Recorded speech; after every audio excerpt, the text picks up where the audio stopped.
Good morning friends, so welcome to the prelims booster session. आज का पहला topic है provisions of the new income tax bill. ये topic आपके governance के लिए इंपॉर्टेंट है। तो न्यू इनकम टैक्स बिल जो कि इंट्रोड्यूस किया गया था लोकसभा में लास्ट मंथ, वो अब April 1 2026 से जो है वो एनफोर्स होने वाला है। तो इंडियन गवर्नमेंट ने जो है जो 1961 का इनकम टैक्स एक्ट है उसको रिप्लेस करने के लिए और मॉडर्नाइज करने के लिए इस फ्रेमवर्क को जो है इंट्रोड्यूस किया है। और एक की हाईलाइट इस बिल की ये है कि जो वर्चुअल डिजिटल स्पेसेस होती हैं उनको इंक्लूड किया गया है within the ambit of tax searches and seizures. तो टैक्स ऑफिसर्स के पास अब ये पावर होगी कि वो डिजिटल एसेट्स को एक्सेस कर सकें, including social media, email accounts, online investments और ट्रेडिंग प्लेटफॉर्म्स। तो इनकम टैक्स बिल 2025 जो है वो assets subject to search and seizure की डेफिनेशन को एक्सपैंड करता है। बिल जो है वो एक लीगल डेफिनेशन लेकर आता है वर्चुअल डिजिटल स्पेस के लिए। ठीक है। तो टैक्स अथॉरिटीज़ जो है उनके पास पावर होगी कि वो ओवरराइड कर सके एक्सेस कोड्स को जो कि ज़रूरी होते हैं वर्चुअल डिजिटल स्पेसेस में एंटर करने के लिए, like social media accounts, email servers, digital trading platforms. Section 132 जो है एग्जिस्टिंग इनकम टैक्स एक्ट 1961 का, वो ऑलरेडी अलाउ करता है अथॉरिटीज़ को इंस्पेक्ट करना और सीज करना इलेक्ट्रॉनिक रिकॉर्ड्स को। न्यू बिल स्पेसिफिकली इंक्लूड करेगा डिजिटल स्पेसेस को एज एसेट्स विच जो कि एक्सेस किए जा सकते हैं टैक्स ऑडिट्स में। ठीक है। तो ये बिल जो है वो रिकॉग्नाइज कर रहा है डिजिटल डॉक्यूमेंट्स को, कंप्यूटर सिस्टम्स को, इंक्रिप्टेड फाइनेंशियल रिकॉर्ड्स को as assets which are liable for taxation scrutiny. Section 132(1)(b जो है वो इंडिविजुअल्स जो कि पोजेस कर रहे हैं इलेक्ट्रॉनिक रिकॉर्ड्स, अकाउंट्स या डॉक्यूमेंट्स, उनको फैसिलिटेट करने के लिए कहता है एक्सेस टू टैक्स अथॉरिटीज़, जो कि नेसेसरी क्रेडेंशियल्स होंगे ऑडिट करने के लिए। तो ये एक्सपेंशन जो की जा रही है टैक्स अथॉरिटीज़ की पावर्स की वर्चुअल डिजिटल स्पेसेस में, ये इसलिए की जा रही है क्योंकि जो डिजिटाइजेशन है फाइनेंशियल ट्रांजैक्शंस की, वो इंक्रीज़ हो चुकी है और डिजिटल टैक्स इवेजन भी बढ़ रहा है। अथॉरिटीज़ को मोस्टली ये चैलेंज होता है कि वो कैसे डिटेक्ट करें कंसील्ड इनकम को और अनडिस्क्लोज ट्रांजैक्शंस को, जो कि ऑनलाइन वॉलेट्स, क्रिप्टो असेट्स या ऑफशोर अकाउंट से होती हैं। न्यू बिल जो है वो इस लूप होल को ख़त्म भी कर रहा है। बिल जो है वो सिंप्लीफाई करेगा इंडिया के टैक्स स्ट्रक्चर को और प्रोविजंस बनाएगा जो कि ज़्यादा ट्रांसपेरेंट है। बहुत सी डेवलप्ड इकोनॉमीज़ ऑलरेडी प्रोविजंस हैं उनके पास कि टैक्स अथॉरिटीज़ जो कि जो टैक्स अथॉरिटीज़ हैं उनको अलाउ करते हैं बहुत सी कंट्रीज़ कि वो डिजिटल ट्रांजैक्शंस और इंक्रिप्टेड फाइनेंशियल अकाउंट्स को इंस्पेक्ट कर सकें। ये न्यू बिल जो है या न्यू लॉ जो है, ये इंडिया के टैक्स रिजीम को ग्लोबल बेस्ट प्रैक्टिसेस की तरह के साथ अलाइन करेगा। अब ये बिल जो है ये मॉडर्नाइज तो करना चाहता है टैक्सेशन को, लेकिन फिर भी कुछ कंसर्न्स हैं, जैसे कि क्रिटिक्स का कहना है कि जो डिजिटल एक्सेस कोड्स हैं उससे यूज़र प्रिवेसी कॉम्प्रोमाइज़ हो जाएगी। कंपनीज और इंडिविजुअल जिनको एडिशनल स्क्रूटनी जिनके ऊपर की जाएगी, उनको मेंटेन और डिस्क्लोज करने होंगे डिजिटल रिकॉर्ड्स ऑडिट्स के लिए, तो उससे उनकी कंप्लायंस कॉस्ट बढ़ेगी। कुछ लोग ये भी कह रहे हैं कि टैक्स अथॉरिटीज़ जो है वो मिसयूज़ भी कर सकती हैं सर्च और सीजर की पावर्स को, जिससे हरासमेंट ऑफ इंडिविजुअल्स और बिजनेसेस हो सकती है without adequate justification. Digital fine अब इसका इम्पैक्ट क्या होगा बिल का? डिजिटल फाइनेंशियल ट्रांजैक्शन जो है वो अच्छे से क्लोजली मॉनिटर हो सकेंगी टैक्स अथॉरिटीज़ द्वारा। इंडिविजुअल्स जो कि ऑफशोर अकाउंट्स का, क्रिप्टो करेंसी प्लेटफॉर्म्स का या सोशल मीडिया ट्रेडिंग का यूज़ करते हैं, उनको प्रिपेयर रहना चाहिए इंक्रीज स्क्रूटनी के लिए। कंपनीज़ को इंश्योर करना होगा डिजिटल कंप्लायंस को फाइनेंशियल रिपोर्टिंग में। बिल प्रोवाइड करता है enhanced power also to tax officers. ठीक है। तो एक सिग्निफिकेंट स्टेप है ये टुवर्ड्स मॉडर्नाइजिंग इंडिया का टैक्स सिस्टम। नेक्स्ट हम टॉपिक देखते हैं शागोस आर्किपेलागो। ये टॉपिक आपके इंटरनेशनल रिलेशंस के लिए इंपॉर्टेंट है। पीएम मोदी रिसेंटली जो है वो अब प्लान कर रहे हैं कि वो मॉरिशस विजिट करेंगे, जहां पर उन्हें चीफ गेस्ट की तरह बुलाया गया है कंट्री के नेशनल डे सेलिब्रेशंस में। इसी विजिट के टाइम पर फॉरेन सेक्रेटरी जो है इंडिया के, उन्होंने रीअफर्म किया है इंडिया का सपोर्ट मॉरिशस के क्लेम ओवर शागोस आर्किपेलागो पर। इंडिया एक कमिटमेंट दिखा रहा है अपनी डीकोलोनाइजेशन पर। तो ये एक तरह से ग्रुप ऑफ 7 अटोल्स हैं जिसमें 60 आइलैंड्स आते हैं इंडियन ओशन में। ये चेन ऑफ आइलैंड्स जो है वो सदर्न आर्किपेलागो हैं शागोस लाकाडीव रिज का। 1715 से 1810 तक ये शागोस आइलैंड्स जो हैं ये फ्रांस का पार्ट थे या फिर फ्रांस के इंडियन ओशन टेरिटरीज का पार्ट थे, लेकिन ट्रीटी ऑफ पेरिस में इनको फ्रांस ने यूके को दिया। मॉरिशस जैसे ही ब्रिटिश एम्पायर से अलग हुआ, और ब्रिटिश एम्पायर की ये मेन शुगर प्रोड्यूसिंग कॉलोनी थी, 1965 में जब मॉरिशस इंडिपेंडेंट होने लगा, तो यूके ने जो है वो शागोस आर्किपेलागो को मॉरिशस की टेरिटरी से अलग करके जो है अपनी ब्रिटिश इंडियन ओशन टेरिटरी में इंक्लूड कर लिया। अब उसमें सबसे जो कंट्रोवर्शियल है वो है डीगो गार्शिया, जो कि लार्जेस्ट आइलैंड है शागोस आर्किपेलागो का। इसको एज यूज़ किया जाता है as a joint UK US military base since 1970s। UK and Mauritius जो है वो दोनों ही प्रोलॉन्ग्ड नेगोशिएशंस में एंगेज रहे हैं आर्किपेलागो की सोवरेनिटी के ऊपर। यूके और यूएस जो है वो एक पॉलिटिकल एग्रीमेंट चाहते हैं, और वो एक आपस में तो वो आपस में तो वो रीच कर चुके हैं कि वो स्ट्रेटजिक मिलिट्री बेस को दीगो गार्शिया को जो है रिटेन करेंगे, लेकिन बाकी की जो rest of the Chagos archipelago की जो टेरिटरी है वो मॉरिशस को दे देंगे। तो अक्टूबर 2024 में यूके ने अनाउंस किया कि एक ट्रीटी भी फॉर्मलाइज की जा रही है इस एग्रीमेंट को सॉलिडिफाई करने के लिए। इंडिया के क्लोज और लॉन्ग स्टैंडिंग रिलेशंस हैं मॉरिशस के साथ। अब की रीज़न इसका है ये कि इंडियन ओरिजिन पीपल जो है वो 70% ऑफ द पॉपुलेशन कॉन्स्टिट्यूट करते हैं मॉरिशस की। दोनों जो है कंट्रीज़ क्लोज कोऑपरेशन करती हैं मैरीटाइम सिक्योरिटी में, डेवलपमेंट पार्टनरशिप में, कैपेसिटी बिल्डिंग में, इंटरनेशनल फोरा पर भी। इंडिया को ट्रेडिशनली फर्स्ट रिस्पॉन्डर माना जाता है मॉरिशस में during times of crisis. Cumulative FDI वहाँ से लगभग $175 बिलियन की आई है अगर हम देखें सिंस 2000 ईयर 2000। मॉरिशस और इंडिया ने रिसेंटली अभी एक ट्रेड एग्रीमेंट भी साइन किया, जो कि फर्स्ट ट्रेड एग्रीमेंट है जो इंडिया ने अभी तक किसी भी अफ्रीकन कंट्री के साथ साइन किया है। ओके, सो नेक्स्ट हम टॉपिक देखते हैं, US oil purchases by India. ये टॉपिक आपके इकोनॉमी के लिए इंपॉर्टेंट है। तो इंडिया प्लान कर रहा है कि अपनी ऑयल और नेचुरल गैस इंपोर्ट्स जो है यूएस से बढ़ा दी जाएं, जब से पीएम मोदी जो है वो फरवरी में यूएस में विजिट किया उन्होंने। तो रिपोर्ट में ये कहा जा रहा है कि यूएस क्रूड का जो एक्सपोर्ट्स है वो $357,000 पर बैरल्स पर डे पहुंच चुका है फरवरी में इंडिया में, और वो इससे पहले $221,000 $221,000 जो है बैरल्स पर डे था लास्ट ईयर। इंडिया जो है वर्ल्ड का थर्ड लार्जेस्ट ऑयल इंपोर्टर है, और उन्होंने एग्री किया है कि वो अपनी ऑयल और गैस परचेजेस को यूएस से बढ़ाएंगे ताकि स्ट्रेंथन की जा सके एनर्जी टाइज और सिक्योर किया जा सके हाइड्रोकार्बन सप्लाईज़ को। ये मूव अलाइन होती है हमारे US India trade bilateral trade को डबल करने के जो है मिशन पर भी। हम $500 बिलियन तक का ट्रेड करना चाहते हैं अगले 5 साल में। अब एक्सपर्ट्स का कहना है कि अगर हम जो यूएस के एनर्जी इंपोर्ट्स हैं अगर हम उधर से इंक्रीज़ कर लेते हैं अपने एनर्जी इंपोर्ट्स, तो इंडिया की सप्लाई जो सप्लाई है वो डाइवर्सिफाई होगी और लॉन्ग टर्म एनर्जी सिक्योरिटी के लिए अच्छा रहेगा। इंडिया जो है वो यूएस को एज अ की सप्लायर देखना चाहता है as of crude oil, petroleum products और एलएनजी। दोनों कंट्रीज़ जो है उन्होंने अपना हाइड्रोकार्बन्स के ट्रेड में जो है एग्री किया है, including ethane and petroleum products. Discussions चल रही हैं कि कैसे सिविल न्यूक्लियर एनर्जी टाइज को भी जो है वो कवर किया जाए। 2023-2024 में इंडिया ने लगभग 234.26 million tons of crude oil जो है वो इंपोर्ट किया, जिसमें कि लगभग 87.8% हमारी इंपोर्ट जो है हुई है हाइड्रोकार्बन्स की या क्रूड ऑयल की अगर हम देखें तो। डोमेस्टिक प्रोडक्शन लगभग स्टेगनेंट रही है, जिसमें कि सिर्फ 13% ही हमारी टोटल डिमांड उससे मीट होती है। तो इम्पोर्ट बिल लेकिन कम हुआ है बिकॉज जो है प्राइजेस जो है वो ग्लोबल प्राइजेस क्रूड ऑयल के कम हुए हैं पिछले कुछ सालों में। इंडिया जो है वो नेचुरल गैस की कंजम्पशन जो है वो बढ़ा रहा है अपने एनर्जी मिक्स में 6% से लेके जो है 15% करना चाहते हैं हम। अगर सैंक्शंस हट जाते हैं रशिया के ऊपर से तो यूरोप अपनी जो है रशियन गैस इंपोर्ट्स को रिज्यूम कर लेगा। इससे जो है यूएस के ऊपर जो है एक प्रेशर आ जाएगा कि उसको अपने कस्टमर बेस को एक्सपैंड करना पड़ेगा और न्यू मार्केट्स को सिक्योर करना पड़ेगा। तो इंडिया जो है वो मल्टीपल सप्लायर से ऑलरेडी एंगेज कर रहा है, ठीक है।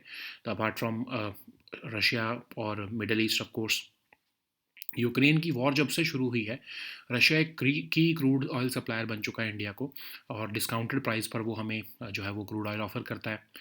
इंडिया ने लगभग 49 बिलियन यूरोस का जो है वो रशियन क्रूड ऑयल अभी तक जो है वो इम्पोर्ट किया है, और इंडिया के इंपोर्ट जो पहले सिर्फ 1% से भी कम होते थे वो 40% हमारे टोटल क्रूड ऑयल इंपोर्ट्स बन चुके हैं with in a short period of time. India की जो नेचुरल गैस कंजम्पशन है वो 103 बिलियन क्यूबिक मीटर्स एनुअली पहुंचने वाली है 2030 तक। डोमेस्टिक गैस प्रोडक्शन जो है वो 50% ऑफ डिमांड हमारी मीट करती है 2023 में, और ये लगभग राइज हो जाएगी 38 billion cubic metres by 2030।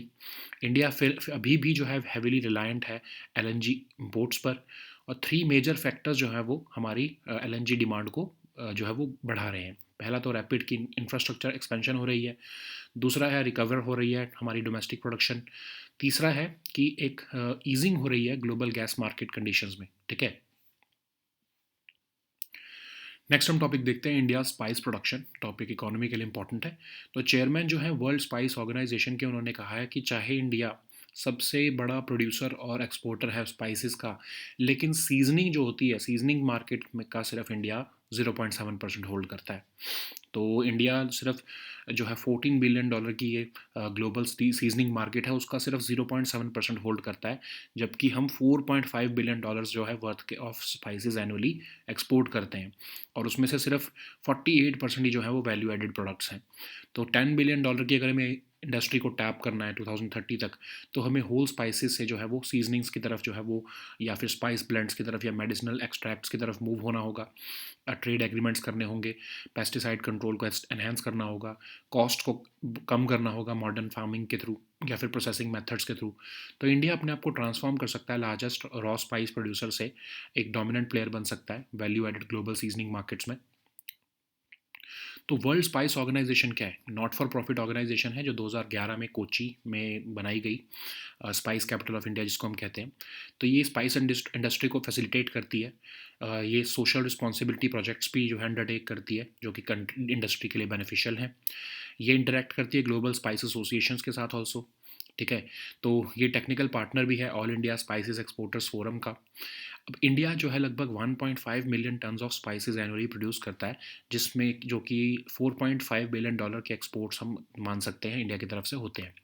Primary spice growing regions India से जो है वो केरला, कर्नाटका, तमिलनाडु, आंध्र प्रदेश और गुजरात हैं, लेकिन फिर भी न्यू रीजन्स जो हैं जैसे कि नॉर्थ ईस्ट, ओडिशा और झारखंड, वो एमर्ज हो रहे हैं। इंडिया रॉ स्पाइस एक्सपोर्ट्स में लीड करता है, लेकिन वैल्यू एडेड प्रोडक्ट्स हम अभी कुछ हम जो है वो अपनी पोजीशन नहीं एस्टैब्लिश कर पाए हैं, जैसे स्पाइस ब्लेंड्स, एक्सट्रैक्ट्स या फिर न्यूट्रास्यूटिकल फॉर्मुलेशंस। ओके, नेक्स्ट हम टॉपिक देखते हैं हांता वायरस पल्मोनरी सिंड्रोम। ये टॉपिक आपके सोशल इश्यूज़ के लिए इंपॉर्टेंट है। तो ऑस्कर विनिंग एक्टर जो है जीन हैकमैन, वो एक हार्ट डिसीज़ से अभी कुछ दिन पहले उनकी डेथ हुई थी, और हांता वायरस पल्मोनरी सिंड्रोम को इसमें ब्लेम किया जा रहा है। तो ये हांता वायरस पल्मोनरी सिंड्रोम एक रेयर इन्फेक्शियस डिसीज़ है, जो फ्लू लाइक सिम्टम्स से शुरू होती है, लेकिन धीरे धीरे मोर सिवियर डिसीज़ का ये फॉर्म ले लेती है। तो इससे लाइफ थ्रेटनिंग लंग्स और हार्ट की प्रॉब्लम आती है। कई स्ट्रेन्स इसके जो हैं वो होते हैं इस डिसीज़ के। ये स्प्रेड कैसे होती है? मेनली रॉडेंट्स के थ्रू या रैट्स और माइस के थ्रू जो है ये स्प्रेड होती है। पर्सन टू पर्सन जो है वो जो है स्प्रेड ये नहीं होती है ऑफ कोर्स। इन्फेक्शन जो है वो कैसे होता है? जब कोई अगर हैंटा वायरस को जो है वो इनहेल कर ले, जैसे कि रॉडेंट्स के यूरिन ड्रॉपिंग्स या सलाइवा से अगर ये एयरबॉर्न हो जाता है वायरस, तो उससे इनहेल करने से ये डिसीज़ हो जाती है। कई बार रॉडेंट के बाइट्स और स्क्रैचेस से भी हो जाती है। तो सिम्टम्स में शुरुआत में फैटीग, फीवर और मसल एक देखने को मिलता है, लेकिन अगर रेस्पिरेटरी सिम्टम्स आ जाते हैं तो मोर्टालिटी रेट काफ़ी बढ़ जाता है। ठीक है, कोई स्पेसिफिक ट्रीटमेंट नहीं है, तो इसलिए सिर्फ जो है अर्ली मेडिकल केयर ही दी जा सकती है अगर सीरियस सिम्टम्स डेवलप हो जाते हैं तो। नेक्स्ट हम टॉपिक देखते हैं duplicate voter ID. Topic governance के लिए इंपॉर्टेंट है। इलेक्शन कमीशन ने कहा है कि वो लॉन्ग स्टैंडिंग इशू जो है डुप्लीकेट वोटर आईडी नंबर्स का विद इन 3 मंथ्स उसको रिजॉल्व कर लेंगे। तो इलेक्शन कमीशन ने एक्नॉलेज किया है कि डिफरेंट इंडिविजुअल्स जो हैं वो सेम नंबर ऑफ या सेम एपिक, जिसको इलेक्टोरल फोटो आइडेंटिटी कार्ड कहते हैं, वो सेम जो है नंबर का हो सकता है उनका अलग अलग स्टेट्स में, क्योंकि जो है बहुत सी states identical alpha numeric series को फॉलो करती हैं। लेकिन उन्होंने कहा है कि इसका मतलब ये नहीं है कि वो फेक वोटर्स हैं। तो एपिक क्या है? रजिस्ट्रेशन ऑफ इलेक्टोरल रूल्स 1960 के अंडर मैंडेट किया गया है कि इलेक्टर्स फोटो आइडेंटिटी कार्ड्स जो हैं इशू की जाएं वोटर इम्पर्सोनेशन को रोकने के लिए। तो स्टेट गवर्नमेंट्स को ये रिस्पॉन्सिबिलिटी दी गई थी 1993 में, और ये एपिक्स जो हैं ये आइडेंटिटी डॉक्यूमेंट्स की तरह तो काम करते हैं, बट इसका मतलब ये नहीं कि आपके पास एपिक है तो आपके पास राइट टू वोट आ जाएगा। उसके लिए आपका इलेक्टोरल रोल में नाम होना इंपॉर्टेंट है। एपिक में जो है वोटर का name, age, residence, specified particulars, photograph, ये सब होता है। और हर एपिक जो असाइन किया गया है उसमें एक यूनिक अल्फ़ान्यूमेरिक नंबर होता है, जिसमें 3 अल्फ़ाबेटिकल कोड्स होते हैं और 7 डिजिट नंबर होता है। तो सिंस 2017 एपिक्स जो जनरेट किए गए ईसी के इरोनेट पोर्टल से वो अब सिर्फ ऑनलाइन ही क्रिएट होते हैं। तो मतलब जो स्टेट्स अपना अल्फ़ा न्यूमेरिक कोड्स जो दे रही थी, तो जब हमने 2017 के बाद देखा कि एरोनेट पोर्टल पर जब ऑन एक तरह से सेंट्रलाइज करने की कोशिश की गई थी सिस्टम को, तो ये देखने को मिला कि बहुत सारी स्टेट्स में जो है अलग अलग स्टेट्स में, मतलब अगर हम देखें तो अल्फ़ा न्यूमेरिक कोड जो है वो जो बन रहा था एक स्टेट में, वही दूसरे स्टेट में भी बन पा रहा था कुछ वोटर्स का। तो उसका मतलब ये नहीं है ऑफ कोर्स, क्योंकि वो तो अलग अलग कॉन्स्टिट्यूएंसीज में रजिस्टर्ड है, बट नंबर को भी जो है वो अब डिफरेंट करने के लिए जो है डिमांड की जा रही है पॉलिटिकल पार्टीज़ द्वारा। ठीक है। तो इलेक्शन कमीशन ने एक्नॉलेज किया है कि हाँ of course duplicate epic numbers exist करते हैं, क्योंकि जो है स्टेट्स जो है हो सकता है क्योंकि सिर्फ 8 डिजिट्स या का जो है नंबर है, तो उससे अपने अलग अलग वोटर्स को उन्होंने अपने एक स्टेट में ऑफ कोर्स एपिक सेम नहीं होगा, बट अलग दूसरी स्टेट में वही एपिक नंबर किसी और स्टेट का हो सकता है। तो एरोनेट प्लेटफॉर्म जब आया था, तो अलग अलग स्टेट्स का जब ये रजिस्ट्रेशन शुरू की, तो उससे हमें पता लगा कि डुप्लीकेशन है नंबर्स की। तो बाकी की वोटर डिटेल्स तो ऑफ कोर्स डिफरेंट होती है, जैसे name, address, constituency, polling booth, वो तो यूनिक होता है। लेकिन ईसी ने कहा है कि अब हम यूनिक एपिक नंबर्स भी जो हैं सेंट्रल लेवल पर दिया करेंगे रजिस्टर्ड वोटर्स को, ताकि जो न्यू एपिक नंबर्स हैं वो जनरेट किए जा सकें और डुप्लीकेशन जो है वो इन एपिक नंबर्स की ना हो। Okay, so now let us see all these topics in English.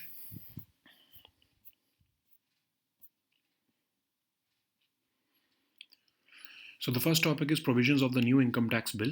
This topic is important for your governance section. So new income tax bill, which was introduced in the Lok Sabha last month, is expected to come into effect from April 1, 2026. So Indian government has basically reformed the 1961 Act, and it has introduced new provisions and modernized this new act. And the key highlight of this bill is the explicit inclusion of virtual digital spaces within the ambit of tax searches and seizures. So, which means that tax officers will now have the power to access digital assets, including social media, email accounts, online investments, and trading platforms as part of their investigations into tax evasion. So, Income Tax Bill 2025 expands the definition of assets which subject to search and seizure by defining virtual digital space. So, this bill is introducing a legal definition for virtual digital space. So, it means that any digital realm where users interact, communicate, and conduct activities via computers or digital platforms is basically virtual digital space. Tax authorities will also have the power to override access codes to enter virtual digital spaces like social media accounts, email servers, and digital trading platforms. So, Section 132 of the Income Tax Act already allows authorities to inspect and seize electronic records. The new bill specifically includes digital spaces as assets which can be accessed for tax audits. The bill also recognizes digital documents, computer systems, and encrypted financial records as assets liable for taxation scrutiny. The bill also mandates that individuals who are in possession of electronic records, accounts, or documents must facilitate access to tax authorities by providing them necessary credentials for audits. So, why these changes are being introduced? Because there is increased digitization of financial transactions and rise of digital tax evasion. Authorities often also face challenges in detecting concealed income and undisclosed transactions occurring through online wallets, crypto assets, and or offshore accounts. The new bill also closes this loophole by ensuring that digital records can be investigated similarly to physical records. The bill also aims to simplify India's tax structure while making provisions more transparent and effective in addressing emerging online financial fraud techniques. Many developed economies have already made provisions which allow tax authorities to inspect digital transactions and encrypted financial accounts. This new law is going to bring India's tax regime in line with the global best practices. Of course, while the bill is intended to modernize taxation, several concerns have been raised. Critics are arguing that overriding digital access codes could compromise user privacy. Companies and individuals may face additional scrutiny, requiring them to maintain and disclose digital records for audits, increasing compliance costs. Some are also fearing that tax authorities might misuse search and seizure provisions, which could lead to harassment of individuals or businesses without adequate justification. So, what will be the impact of this new bill? Digital financial transactions will be more closely monitored by tax authorities. Individuals which are using offshore accounts, cryptocurrency platforms, or social media trading should be prepared for increased scrutiny. Companies will also need to ensure complete digital compliance in financial reporting, and the bill also provides an enhanced power to tax officers in investigating undisclosed digital transactions. So it is a significant step forward towards modernizing India's tax system. Okay. So the next topic is Chagos Archipelago. This topic is important for your international relations. So PM Modi is set to visit Mauritius, where he will be the chief guest at the country's National Day celebrations. Amidst this visit, Foreign Secretary has reaffirmed India's support for Mauritius' claim over Chagos Archipelago, and he has also emphasized India's commitment to decolonization. What is Chagos Archipelago? It is a group of seven atolls which comprises over 60 islands in the Indian Ocean, about 500 kilometers south of the Maldives archipelago. This chain of islands is the southernmost archipelago of the Chagos Laccadive Ridge, which is a long submarine mountain range in the Indian Ocean. From 1715 to 1810, Chagos Islands were part of France's Indian Ocean possessions, but under the Treaty of Paris, France ceded the islands to the UK. Mauritius became the British Empire's main sugar producing colony and remained primarily a sugar dominated plantation based colony until its independence in 1968.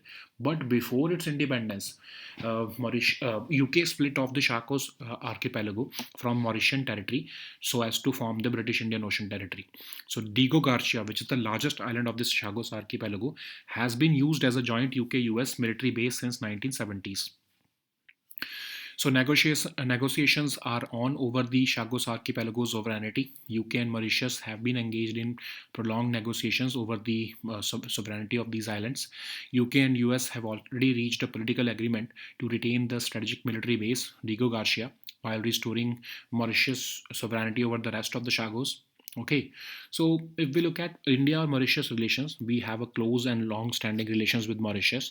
The key reason for this special ties is the fact that Indian origin people comprise almost 70% of the population of Mauritius.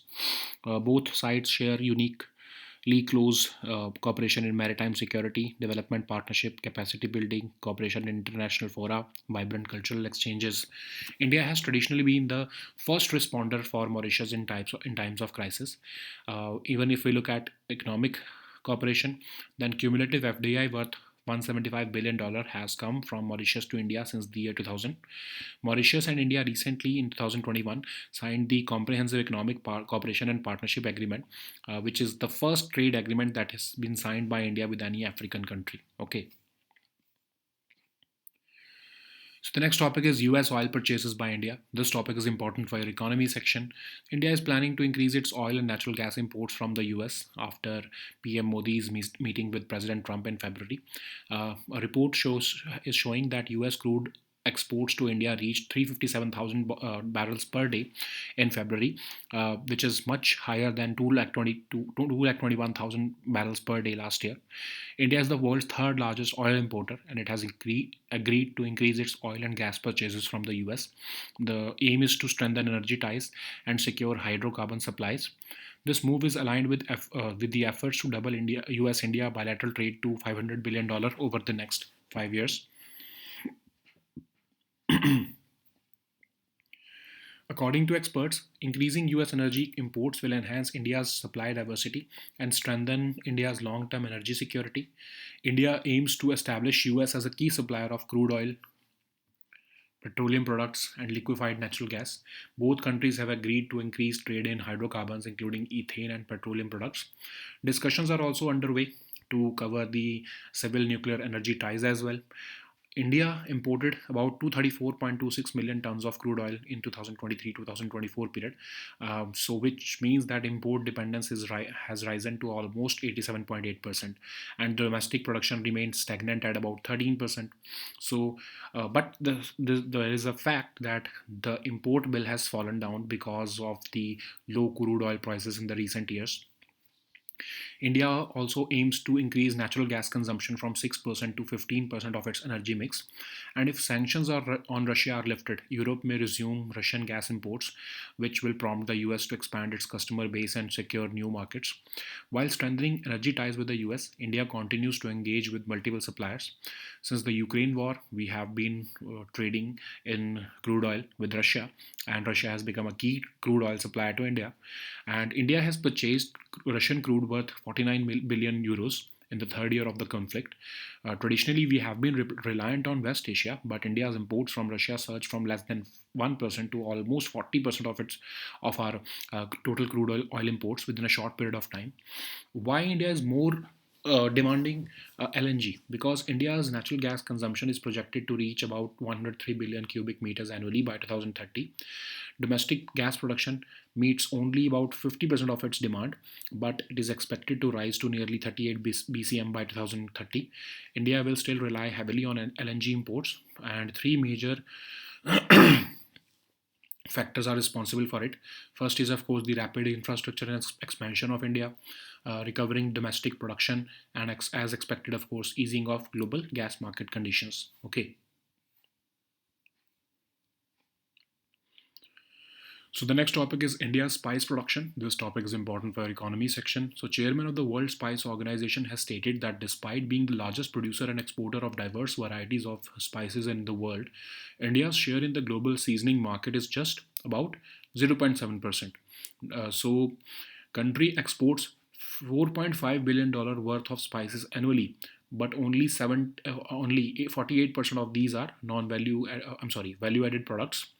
So the $14 billion global seasoning market is yet to be captured. So to achieve the $10 billion spice export target by 2030, India must shift from whole spices to seasonings, spice blends, and medicinal extracts. We also need to strengthen our trade agreements and diversify our export destinations. We also have to enhance our pesticide control and meet international standards. We also need to reduce costs through modern farming and processing methods. So, India can transform itself from being the largest raw spice producer to a dominant player in value added global seasoning markets. So, what is World Spice Organization? It's a non for profit organization which was established in 2011 in Kochi, which is the spice capital of India. So, the objective of WSO is to facilitate the spice industry, and WSO undertakes social responsibility projects beneficial for the industry. WSO also interacts with global spice associations, and it is the technical partner for the All India Spices Exporters Forum also. So India currently produces about 1.5 million tons of spices annually, contributing to about $4.5 billion in exports. The primary spice growing regions include Kerala, Karnataka, Tamil Nadu, Andhra Pradesh, and Gujarat. However, new regions are also emerging like the Northeast, Odisha, and Jharkhand. So, while India is leading in raw spice exports, we lag in the value added products like spice blends, extracts, and nutraceutical formulations where we need to focus more now. So the next topic is hantavirus pulmonary syndrome. This topic is important for your social issues. So Oscar-winning actor Gene Hackman has recently died of a heart disease, which can be attributed to the hantavirus pulmonary syndrome because his wife also died due to it. So, hantavirus pulmonary syndrome is a rare infectious disease which begins with flu like symptoms and progresses rapidly to more severe disease. It can lead to life threatening lung and heart problems. So, several strains of the hantavirus can cause hantavirus pulmonary syndrome. They spread mainly by rodents like rats and mice, and they're not spread from person to person. Infection is usually uh, caused by inhaling hantaviruses, which have become airborne from rodent urine, droppings, or saliva. Though rare, it can also spread from rodent bites or scratches. Symptoms often start with fatigue, fever, and muscle ache.